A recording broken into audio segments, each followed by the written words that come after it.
Baba mtakatifu, katika jina la Yesu ninakushukuru Bwana mchana wa leo kwa ajili ya neno lako, neno nzuri, neno ambalo umeandaa kwa ajili ya mioyo yetu. Kwa ajili ya neno hili Bwana tunainama na kunyenyekea chini ya miguu yako. Asante kwa ajili ya mtumishi wako unapomleta katika madhabahu haya. Bwana anakuja kunena neno ambalo umeandaa kwa ajili ya maisha yetu.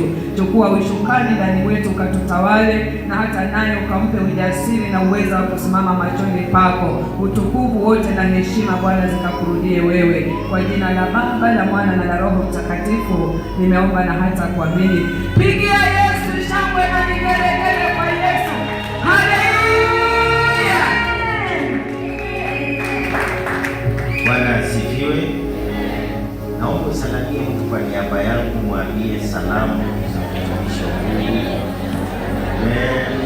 Amen. Haleluya. Amen. Tunaweza kaa chini. Okay, salamu za askofu tumeongea naye akasema niwasalamie. Jumapili ambayo imepita nimekuwa naongelea juu ya nini?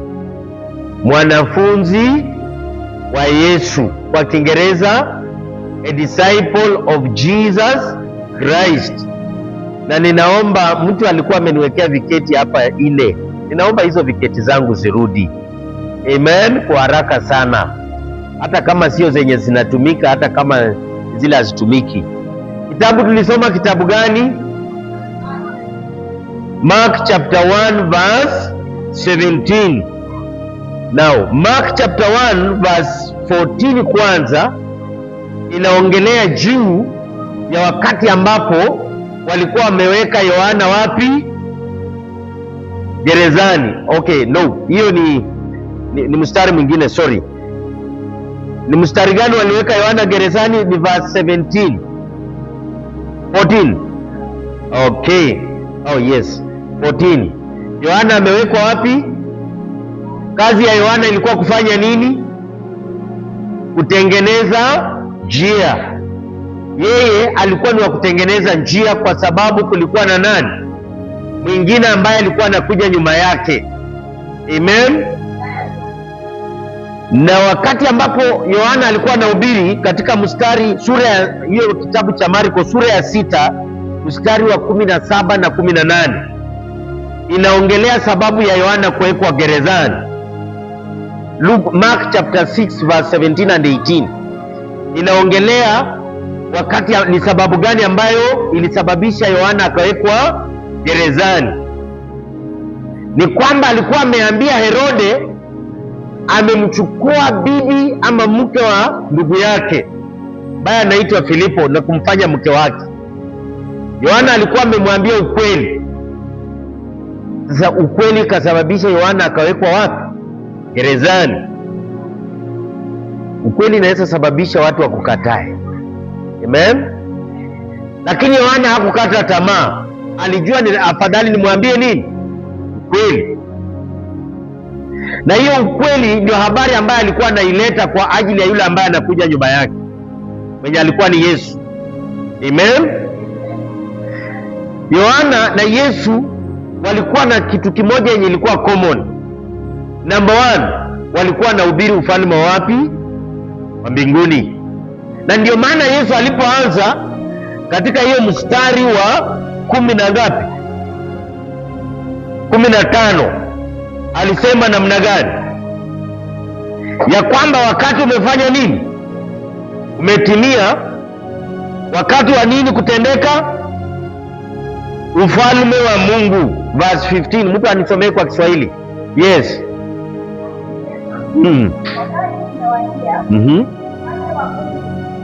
Ufalme wa Mungu umekaribia. Mtubu na kuamini habari njema. Yesu alipokuwa anawaambia, Yesu mwenyewe ndiye alikuwa ameleta ufalme wa mbinguni. Saa hii Yesu hayuko pamoja nasi physically. Amen. Yesu alikufa. Sasa saa hii tunastahili kutubu kwa ajili ya ufalme wa Mungu wa mbinguni umekaribia, kwa sababu hizi ni nyakati za mwisho. Amen. maana ni nyakati za mwisho ambapo kutoka kwetu ni kwamba Yesu anakuja kunyakua kanisa lake. Amen. Now, anaendelea na kusema nini? Sasa Yohana amewekwa ndani gerezani. Yesu anakuja anaanza kutangaza habari za mbinguni. Na niliwaambia wakati uliopita ya kwamba sasa ndio wakati ndio huu, ufalme wa mbinguni umewadia. Ni ufalme wakati ambapo nyakati za mwisho tutubu, tuende wapi? Mbinguni. Kiti namba 1, namba 2, namba 3, namba 4. Kila mtu aende kwa kona ile ambaye sasa ana belong kwa hiyo kiti, vile tulikuwa last Sunday. Good. Now, wenye hawakukuwa baki tu penye huko, lakini nikiendelea utaamuka uende mahali unaona ni sawa kwako. Kama haukukuwa, na ninajua wenye walikuwa hapa last Sunday, sasa tafadhali usichange leo. Amen. Sasa tulisema wale ambao walikuwa hapa, wale ambao walikuwa hii kona ya hapa, hii sehemu ya mwisho hapa, tulisema hawa ndio watu ambao wanaitwa come. Amen. Wako wapi? Come. Hii ni kiti namba 1. Amen. Watu ambao walikuwa wanafuata hapa ni katikati, walikuwa ni follow, wenye wanafuata. Amina. Alafu wale ambao walikuwa hapa walikuwa ni wale ambao wanafanywa make. Then mwisho ilikuwa fishers, wale ambao ni wavuvi. Na hiyo tulipata katika Marko 1:17 hiyo. Leo hii nataka kuongelea juu ya viketi viwili. Kiketi namba 1 na namba 3. Namba 3 iko wapi? Hapa. Namba 1. Hawa watu ambao ni come, hawa si wanaitwa kutoka wapi? Wanaitwa kutoka wapi? Kwa dunia. Hawa watu ambao wako kwa kiketi namba 1 ndio wako kwa dunia. Wengine wanafikiria sasa hawa wale ambao wako dunia huko. Kuna watu wako kanisani lakini bado wako duniani. Amen. Maana yake kuna mtu anakuja kanisani. Nilikuwa nikifundisha vijana, nikawaambia kama kijana yangu Philo, kwa sababu kwa nyumbani mwao baba yake ni pastor. Sasa kwa sababu desturi ni kwenda kanisani kila Sunday, anaamuka anakuja kanisani lakini hajaokoka. Amen. Unaweza kuwa uko kanisani lakini bado haujaokoka. Unaweza kuwa uko kanisani na haujaokoka, kwa sababu uko kanisani unakuja kwa sababu ni desturi. Unakuja kanisani kwa sababu ni dini. Unakuja kanisani kwa sababu hii kanisa ni mzuri. Unaingia kanisani kwa sababu ile kanisa ukiwa na shida wanakusaidia, lakini haujaokoka. Amen. Na ndio wale ambao Yesu aliambia come. Sasa chair number 1, come. Hawa watu ndio wako kanisani, injili inahubiriwa, wanasikia, na wanaweza fanana na watu ambao wako nje. Tofauti ni kwamba ule haendangi kanisani na ule anakuja kanisani. Environment ndio tofauti, mazingira ndio tofauti, lakini hawa watu ni kitu kimoja. Kwa sababu gani? Hawajaokoka. Hawa watu wakiwa kwa kiketi ya kwanza, akiingia kanisani anahubiriwa, maneno inaingia, lakini haibadilishi chochote. Kina hakosi kukuja kanisani. Amen. Huyu mtu mwenye ako pande hii si kwamba hasikii injili, anaisikia. Tofauti na mwenye ako nje, huyu ako kanisani. Chair number 1. Amen. Si kwamba kunawezekana hawa watu hawatendi dhambi, lakini ndani ya mioyo zao hawajakuwa wanafunzi. Sijui kama tunapatana hapo vizuri. Tofauti na yule aliye duniani, huyo ako hapa si kwamba anatenda dhambi, lakini lile neno lenye anapokea kwake halina effect, halibadilishi chochote. Huyu ni mtu mwenye akiingia kanisani Jumapili, akitoka na akanyage pale kwa mlango, ukiuliza mumefundishwa nini, aje ashasahau. Amen. Ako kanisani, lakini yale ambayo wamefundishwa kanisani haijafanya chochote kwa maisha yake. Amina. Anaweza kukua ako hapa hivi kwa hii column, kwa hii kiti ya upande hii, lakini ukiangalia masuala mengi ya Mungu kwake haimubadilishi. Na to define who is a disciple, hapa chini mnanipata vizuri? Tulijiuliza swali, mwanafunzi ni nani? Na tukakubaliana ya kwamba mwanafunzi, jambo la kwanza, ni mtu yule ambaye anafuata mkubwa wake, someone who follows the master. Utaona master kama ni kanisa, master ni nani? Master kwa kanisa ni nani? Kwa masuala ya kiroho, who is the master? In the church, in spiritual matters, who is the master?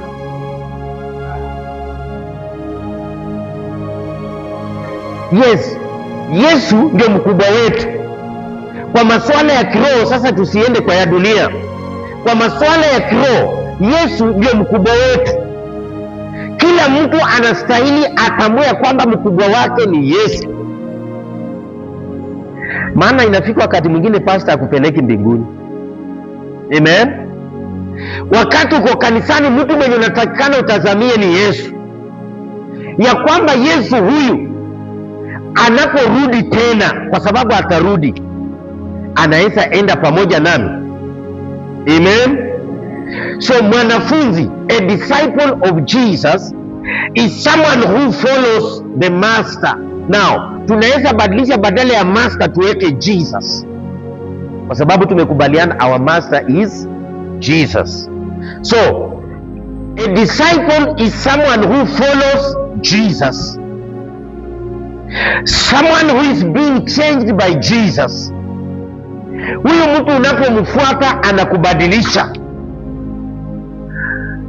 Nimekuwa ninaongea na vijana huko, ile ilikuwa inaitwa discipleship class. Unajua nilisema kutoka Sunday school wanaingia discipleship class, ndio wanaingia kwa sasa fishers huku mwisho fishers, wakitoka, si wameitoka huko, wameitwa, wamekuja, sasa they are following, wako kanisani, wamebadilishwa, sasa they become fishers. Amen. Now nikasema ya kwamba wakati ambapo unakuwa katika hii chair number 1, you are still, bado unaitwa. Ndio uko kanisani, lakini bado unaitwa. Maana yake haujaanza kufuata. Amen. Wakati ambapo unaanza kufuata, hapa number 2, a follower. Wakati nimekuwa huko, kuja Nick, follower. Mimi ni nani? Na wewe? Mimi, kwa sauti wasikie. Mimi, wewe.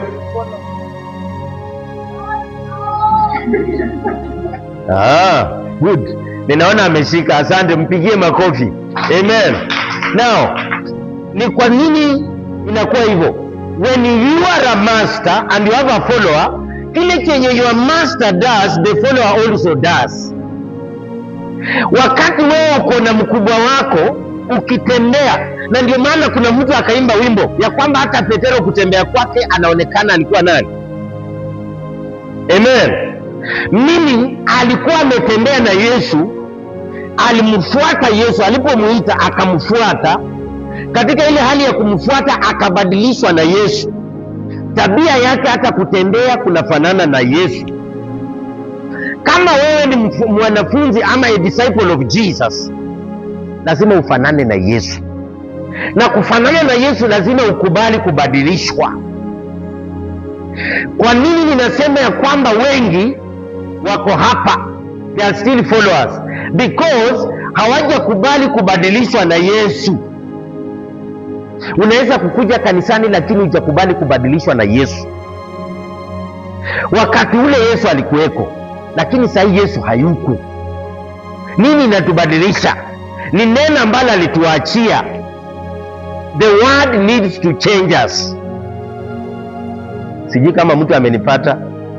Ni neno linatakikana likubadilishe. Amen. Si kwamba, which means kama neno linakuambia ukitembea, tembeanga kama umeshika mgongo, kwa sababu umelisoma, limeingia ndani mwako, vile Yohana anasema katika John chapter 15, I think ni verse what? 15:7. Ya kwamba if you abide in me and my words abide in you, whatever you ask in my name it shall be given unto you. Na inamaanisha hilo neno limekaa ndani mwako. Ukitembea unatembea neno, likisema unatembeanga ukiwa umeshika mgongo hivi, utatembea vile neno limesema. Amen. Lakini ukiona neno limesema shika mgongo hivi uiname, na mwingine naye ameachilia makono anatembea kama amenyoroka, huyo neno halijambadilisha. Amina. Nikasema ya kwamba mwanafunzi ni yule mtu ambaye wakati Yesu alikuja akawaita katika Mark chapter 1:17, akasema follow me and I will make. Following kama hii, ninaweza sema watu ambao wako pande hii, vitu za dunia bado zinapendwa. Si kwamba wakati uko kanisani ya kwamba now you are following. Bado unaweza kuwa kanisani bado uko kwa tiketi ya number 1. Kwa sababu vitu zenye unafanya zinafanana na dunia. Na tunaambiwa ya kwamba tulisoma Matthew chapter 5 verse 28, ilisemaje? Ya kwamba ukimtizama mtu kwa tamaa, sana sana mwanaume anatazama mwanamke kwa kumtamani, tayari amezini. Hivyo ndio maandiko inasema, Matthew 5:28. Meaning ya kwamba kutenda dhambi tusichukulie kitu yenye mtu amefanya nje ikaonekana. Kuna dhambi nyingi zenye tunatenda ndani ya mioyo zetu saa hivi vile tuko hivi. Amen.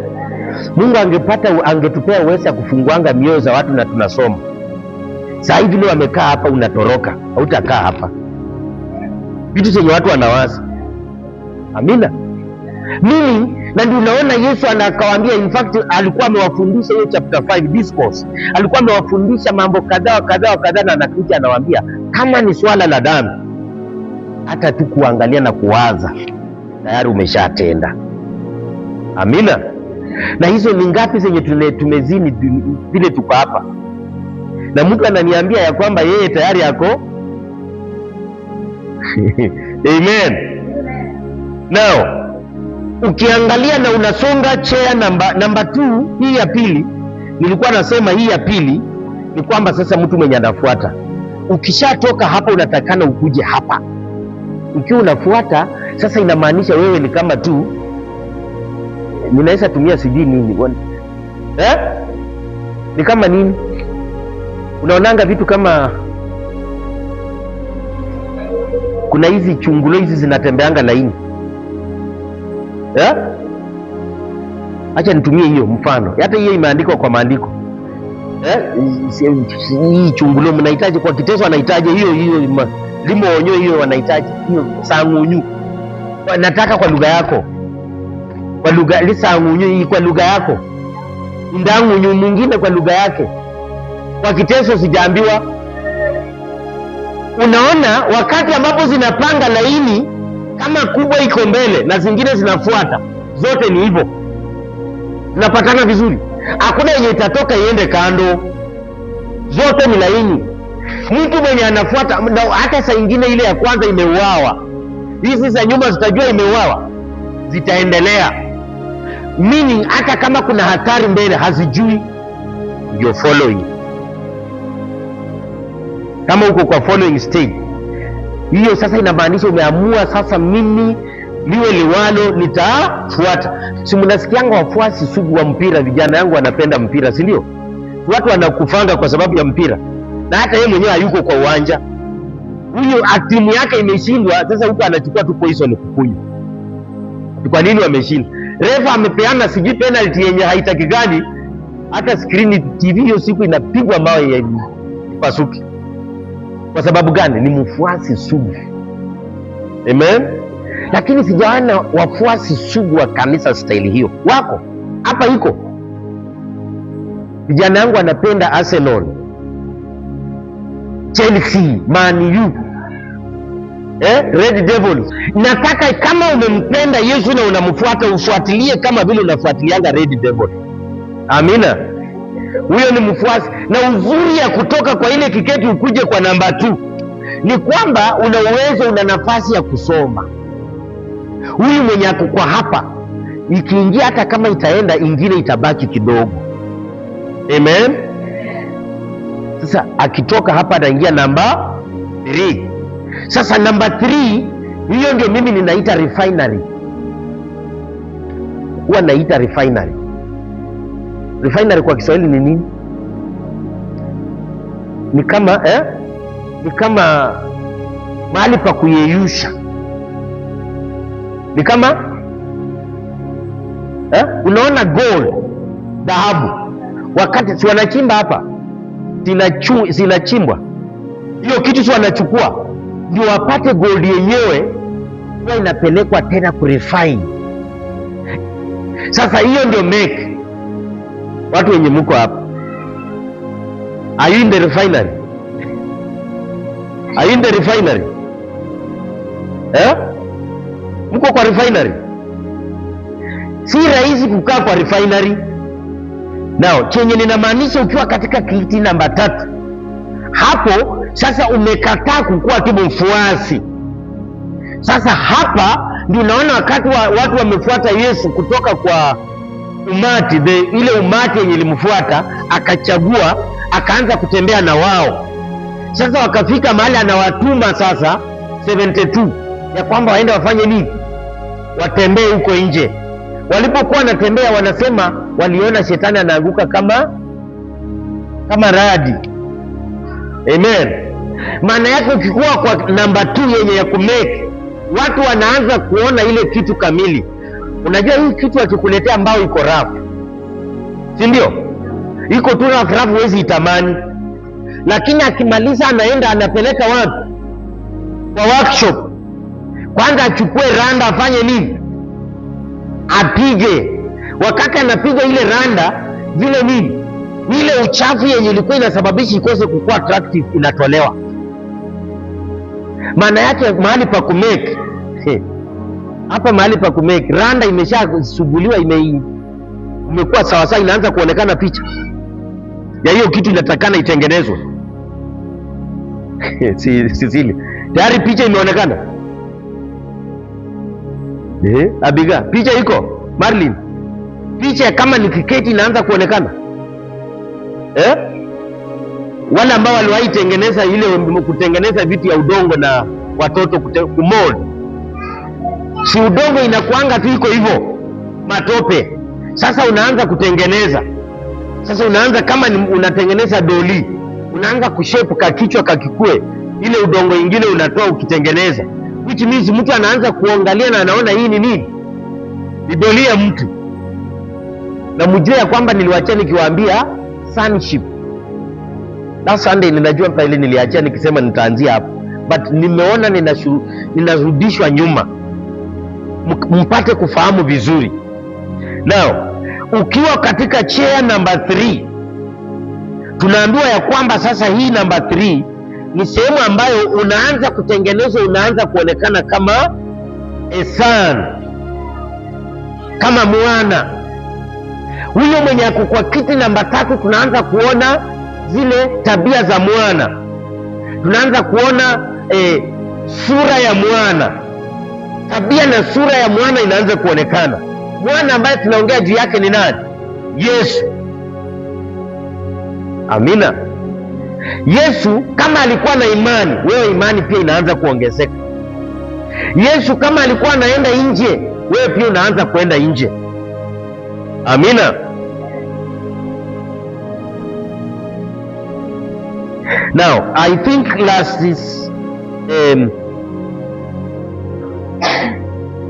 problem, shida za chair number 1 zenye zinakuanga hapa, imani duni, unbelief. Those are problems za chair number 1, unbelief. Because hata wakiambiwa ndio uko kanisani unaambiwa, lakini Unaona ya kwamba na itawezekana. Shida ya chair number 1 ambayo inasababisha mtu akae kwa hiyo kiketi muda mrefu ni unbelief. Wenyewe utaenda usome Luke chapter 9 verse 37 to 41. Ukisoma hapo Luke chapter 9 verse 37 to 41, unbelief. Wengine yani ile hali ya kutoamini. Wengine kama si kutoamini ni kiburi, pride, kiburi tu. Najua iko mtu ako tu pale kiburi imemuingia. Na kiburi inakuja kwa njia tofauti, si ya kwamba tu unadharau watu. Kiburi inaingia tu, hata mtu mwingine akiona kitu tu anakaa tu, yana ajali. Si ni kweli? Hiyo ya kwanza ilikuwa ni unbelief, kutoamini, Luke chapter 9 verse 37 to 41. Ya pili pride, James chapter 4 verse 9.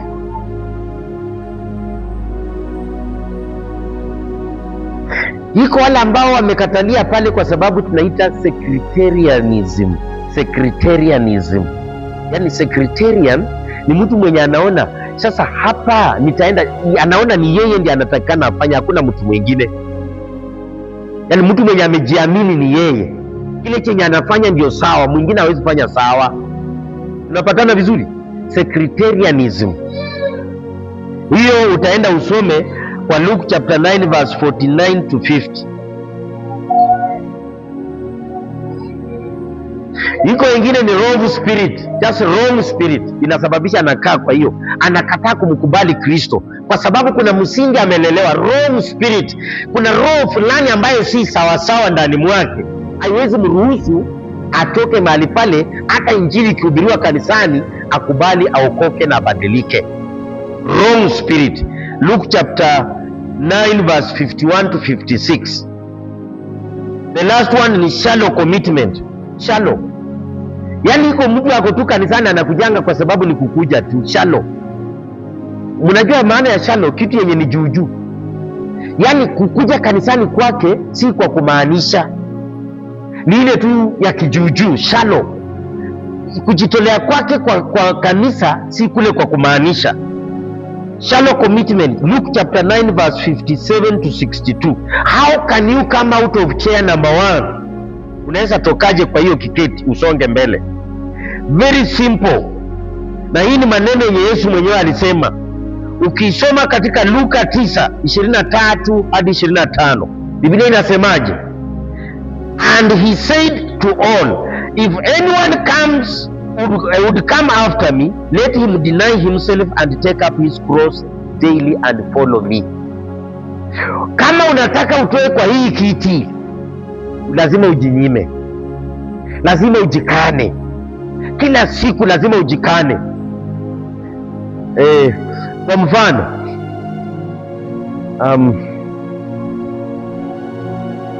kuna vitu zile za dunia zenye zinafanyika zenye zinaweza zuia mtu kukuja kanisani, si kweli? Tunajua lazima ujikane kutoka kwa hizo vitu, ndio utatoka huku ukuje kwa chair number 2 so that you can follow him. Amen. Ndio mfuate, lazima kuna vitu utajikana, vitu za kufurahisha mwili, za kujipendeza. Amina. Vijana nilikuwa na wameniuliza swali mzuri sana. Unaweza wakati roho pia inaweza fufuka? Roho inaweza fufuka, inaweza, kwa sababu si roho hukufa. Roho huwa inakufa, si ndio? Roho haikufi, si ndio? Roho haikufi, si ndio? Thank you. Ninaanza kuona tena jambo mzuri hapa. Roho huwa inakufa? Hapana. Roho, the spirit, huwa inakufa? Haiwezi, si ndio?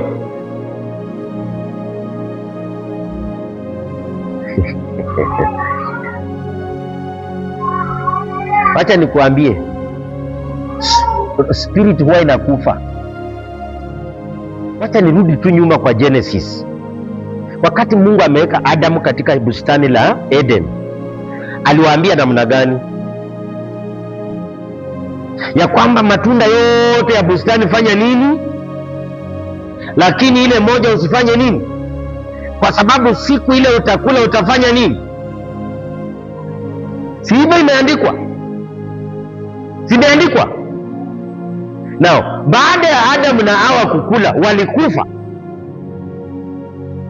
walikufa saa hiyo, mwili yao walikufa. Unajua walikufa vile mwili inakufa, lakini kulikuwa na kifo. Kifo gani? Ya roho. The spirit died. Now, roho inaweza kukufa, si kifo kama ya vile mwili unakufa, because roho inaweza ishi bado, iko ni ile ambayo haikufi, but now that connection yake na Mungu ikafanya nini? Which means ikakufa. Amina. Ile uwezo ya nafsi inaweza fanya ikakatika. That power in the spirit died. Je, kama tunapatana? Ile uweza wenye uko ndani ya nafsi ulifanya nini?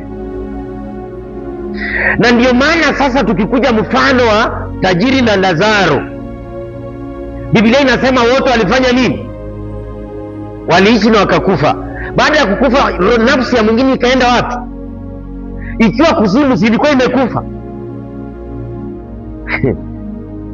Si wanasema the place of death, Hades, yani kuzimu, si ni mahali pa mauti?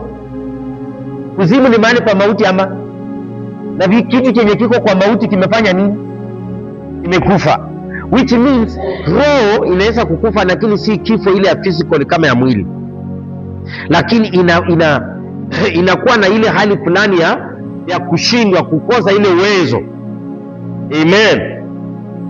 Na ndio unaona Biblia inasema katika Romans ya kwamba kwa maana sisi zote tumetenda dhambi na tukapungukiwa na utukufu wa Mungu. Mshahara wa dhambi ni nini? Lakini the gift of God is, si ndio? Sasa mshahara wa dhambi ni mauti. Mauti ni nini? Si ni kifo. Kifo ya nini? Ya mwili. Ni kifo ya mwili ama kifo ya nini? Ni kifo ya roho. Wacha niwasaidie. Mauti pia, mtu mwenye amekufa akiwa kwa dhambi, roho yake imekufa, si kufa ile ya kawaida ya mwili. Okay, naona hii itawakanganya. Tutapata siku ingine nifundishe vizuri on that. Amina. Now, tukiangalia hapa, unaweza toka kwa ile kiketi namna gani? Kwa kujinyima ama kuua vitu zingine. Ndio nilikuwa nataka kuleta hiyo, utaua vitu zingine ndani yako, zile za kupendeza mwili, so that nafsi yako itoke pale, ingie kumfuata Kristo, you follow him. Wakati unatoka pale unaanza kumfuata. When you are following Christ, now kwa ile stage ya kumfollow, he now changes you. Amen. Chair number 3, hapa ndio sasa ile kukua mwana unaenda kutengenezwa. Sonship inaanzia chair number 3. Hii chair number 2 ni learning.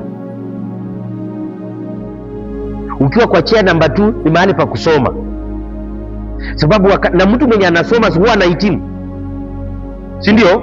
Una graduate. Sijui kama kanisani pia huwa watu wana graduate. Maswala ya kiroho watu graduate. Yes, kila mtu kwa kiwango chake, kwa sababu unaweza graduate kama ulikuwa hujui kuomba ukiwa chair 1, sasa una graduate sasa hivi unaweza omba, kwa sababu umefollow Christ. You have learned how to pray. Na kwa sababu umekuwa hapa kwa following, umejifundisha, sasa ukaona ya kwamba katika maombi inafuatana na matendo. Sasa unaingia kwa ile ya making. Now you start practicing. Unaanza sasa kuperfect. Ukitoka kwa chair number 3 unaingia sasa kwa waka chair number 4. Mtu mwenye ako chair number 4 ni mfanyikazi, mtenda kazi, because sasa ameshahitimu hizi viwango zote, amemaliza. Yule sasa amesha master. And hiyo ndio kitu stages zenye zile happen na Yesu alipokuja duniani. Alikuja akaanza kuhubiri injili vile anasema, baada ya Yohana kuwekwa wapi? Gerezani. Akaanza kuongea maneno ya ufalme wa mbinguni, watu wakamfuata. Akakutana na Andrea na nani? Na Simoni, katika hiyo verse 17 ya Mark 1. Akawaambia sasa, follow me and I will make you fishers of men. Alijua Kanisa linatakikana likae kwa huo msingi. Kanisani hatutaki wafuasi. Sisi kama tuko pamoja. Kanisani tunataka wanafunzi, si wafuasi. Kuna tofauti kati ya mwanafunzi na mfuasi. Mfuasi ni mtu aina gani? Kazi yake ni follower, but na kwamba si ile stage ya mfuasi si ataitakikani, pia ni umuhimu.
kazi ya mikono yako inabarikiwa, mifugo zako zinabarikiwa, ndege ambao umefuga nyumbani wanabarikiwa, na hata mashamba yako yanabarikiwa.